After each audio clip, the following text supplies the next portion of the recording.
জ্যোতিপ্ৰসাদৰ সংগীত সুৰময় জগতখনৰ বিশালতা ৰোমান ল'বলৈ আমি কাষ চাপিছিলোঁ ডক্টৰ ভূপেন হাজৰিকাদেৱৰ। ৰূপ কোঁৱৰৰ লগত ভূপেন দাৰ সান্নিধ্যৰ কথা নকৈ দোহৰাৰ প্ৰয়োজন নাই।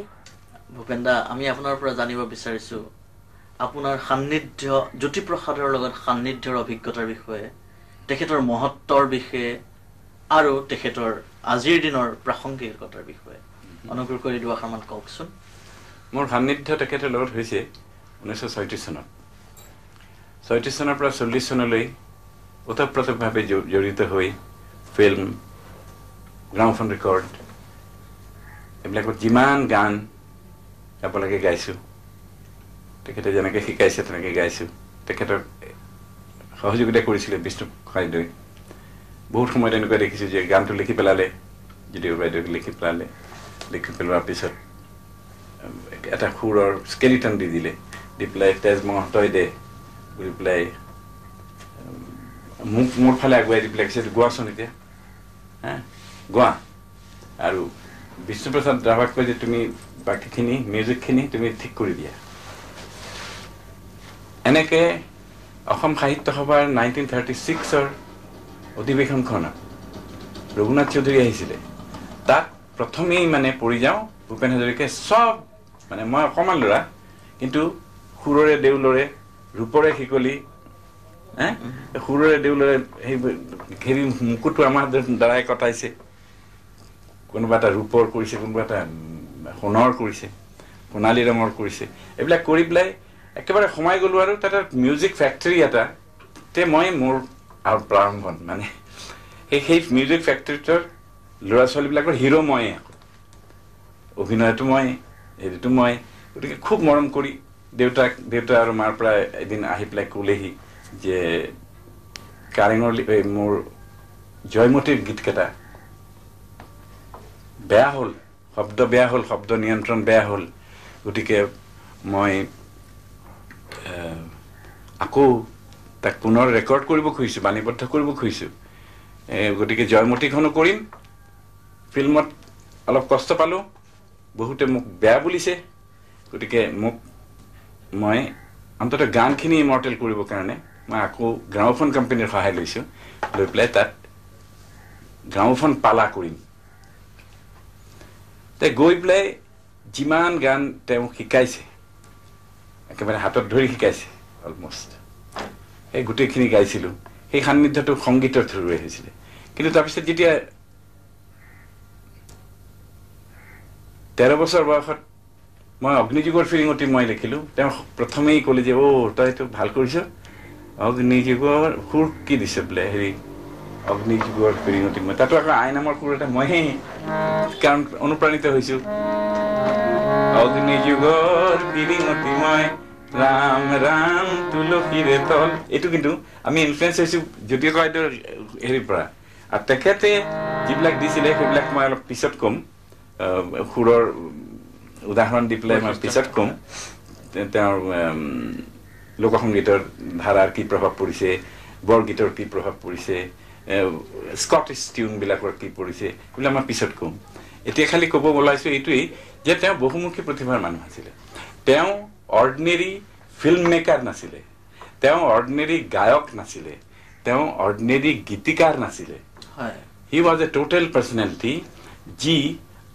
তেতিয়াই আমাক ক্লাছ 9-10তে কয়, ত্ৰিভুজ এটা আঁকি পেলাই দেখুৱাই, ত্ৰিভুজ এটা আঁকে, this is a triangle,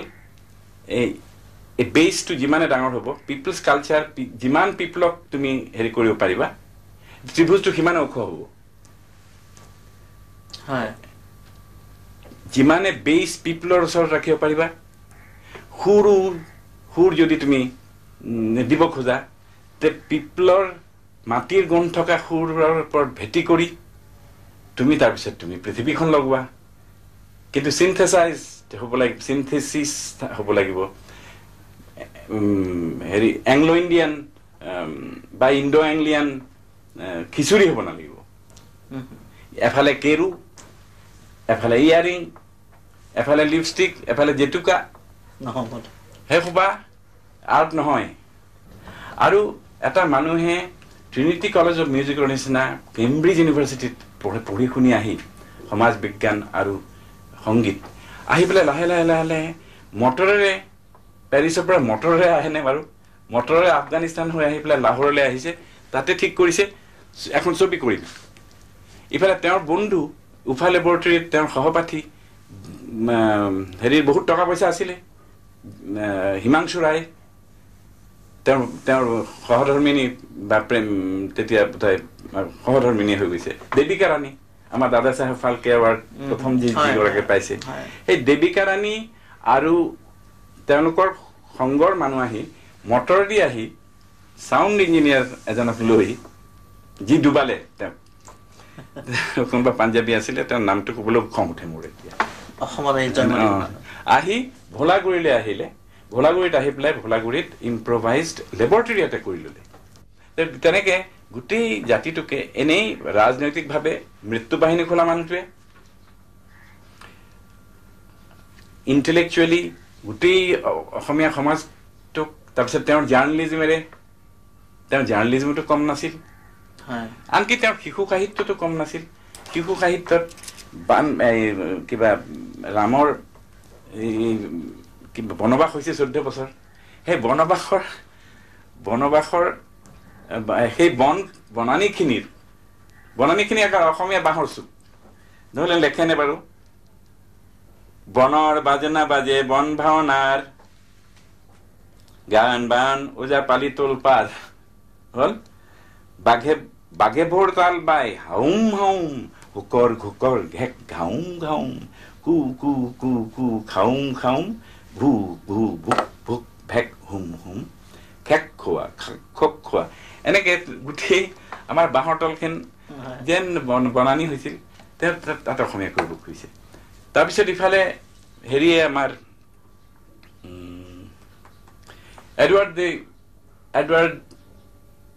the eighth তেওঁ কোনোবা এজন সাধাৰণ ছোৱালীৰ নাম মিছেছ চিমছন কোনোবা ডিভৰ্চি তেওঁৰ প্ৰেমত পৰিল কাৰণে হুলস্থুল হ'ল তাৰপিছত সিংহাসনখন এৰি দিলে কিন্তু তাৰ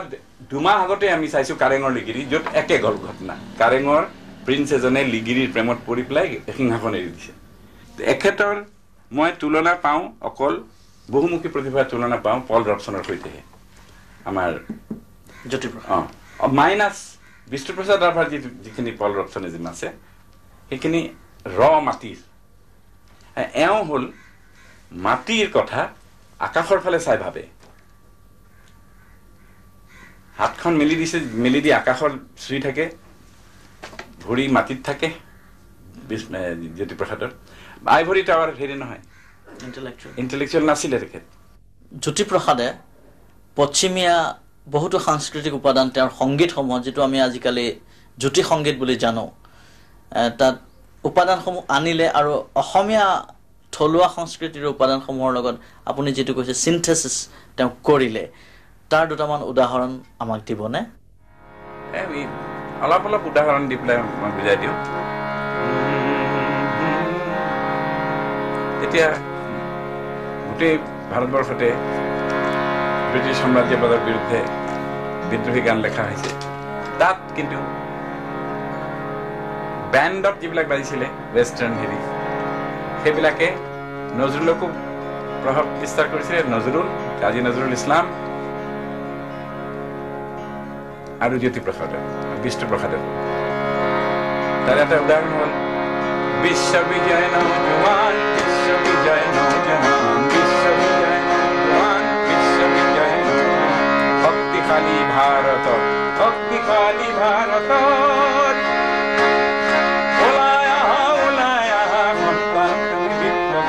বিশ্ববিজয় নৌজৱান বিশ্ববিজয় নৌজৱান বিশ্ববিজয় নৌজৱান বিশ্ববিজয় পিয়ৰ ব্যান্ড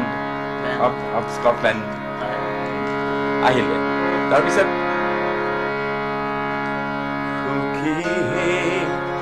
এইটো মোৰ খুব ভাল লাগে পাশ্চাত্য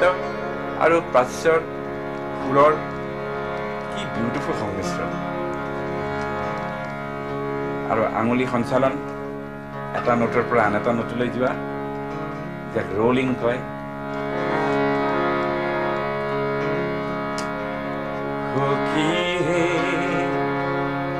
কি কমে দুখৰে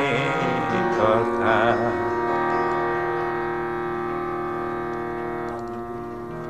অমৃত মঠতে মাৰ্ক কৰিবা লিটাৰেচাৰ অমৃত মঠতে বিহু পজিলে মিঠা হলে তিতা ভুল হ'ব পাৰে দেই এইটো বোধহয় জয়মতীত হেৰিয়ে লিখিছে লক্ষ্মীনাথ বেজবৰাই লিখিছে যেটি বাইদেউ সুৰ দিছে হয় সখী হে কি কমে দুখৰে কথা এটা ৰাগ আছে অমৃত মঠতে বিহু পজিলে মিঠা হলে তিতা বেষ্ট আহিল মালতীৰ চাকি খোপাত দিলো কালো গলে পাহি খুলি মালতীৰ পাহি খোপাত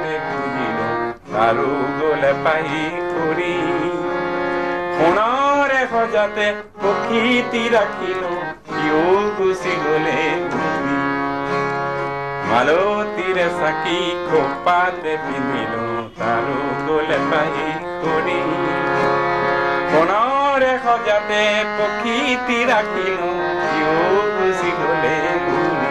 আৰু ৱেষ্টাৰ্ণ সাজতে ফুলিলে তগৰ ফুলে পাই সন্ধিয়াৰে পাপাই কোৱাই নাখান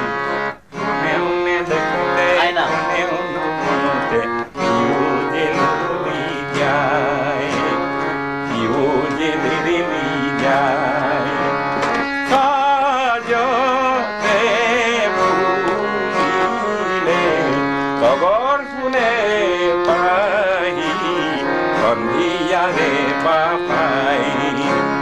কোনে উনে দেখোতে কোনে নুশুতে সিও যে লিৰিলি যায় কোনে উনে দেখোতে কোনে নুশুতে সিও যে লিৰিলি যায় মই আশা কৰোঁ জ্যোতিপ্ৰসাদৰ সোঁৱৰণি যেন দেৰেলি নাযায় ভূপেন দা শেষ প্ৰশ্ন তেওঁৰ নৃত্যশৈলীসমূহৰ আধাৰ কি আছিল তেওঁ কনফিউজন নকৰি ফিউজন কৰিছিলে তেতিয়া উদয় শংকৰে ক্ৰিয়েটিভ ডান্স দেখুৱাই পৃথিৱী জয় কৰিছে আমাৰ কামৰূপীয়া অনুসন্ধান সমিতি নহয় কামৰূপীয়া নৃত্য সংঘ বুলি এই সুৰেশ গোস্বামী বিষ্ণুপ্ৰসাদ ৰাভা প্ৰদীপ চলিহা বিমলা প্ৰসাদ চলিহা আদি অৰ্জুন হয় এনেকৈ নাচি পেলাই আমি কলিকতালৈ লৈ যায় বম্বেলৈ লৈ যায় কোনোবা গজেন বৰুৱাকে ইণ্ডোনেছিয়া পালেগৈ তেতিয়া নতুন ক্ৰিয়েশ্যনৰ হেৰি হৈছে তেওঁ জয়মতীত তেওঁ নিজেই নাচি দিলে জাপি নাচৰ এটা সৃষ্টি কৰিলে তাত অলপমান বাগৰুম্বা হে বাগৰুম্বা বড়ো নগা ৰিদমো ল'লে লৈ পেলাই হাতে এইটো ল'লে হাতে কি ঘামুকে মেনু মুৰলি বজাই ৰামকান এইটো কৰি কেতিয়াবা তাত সংগ দিছে বড়োৰ কিন্তু কথাটো কি তেওঁ গোৱাৰ নাছিল গোটেই পৃথিৱীৰ ভালখিনি আনি পেলাই আমাৰ অসমৰ মাটিতে আকৌ নতুনকৈ এটা নতুনভাৱে প্ৰস্ফুটিত কৰাব খুজিছিলে আৰু তাত তেওঁ সঁচাকৈ এটা পৰম্পৰা দি গ'ল আমি হেৰিৰ পিছতেই শংকৰদেৱৰ পিছতেই ডেফিনেটলি জ্যোতিপ্ৰসাদক পায়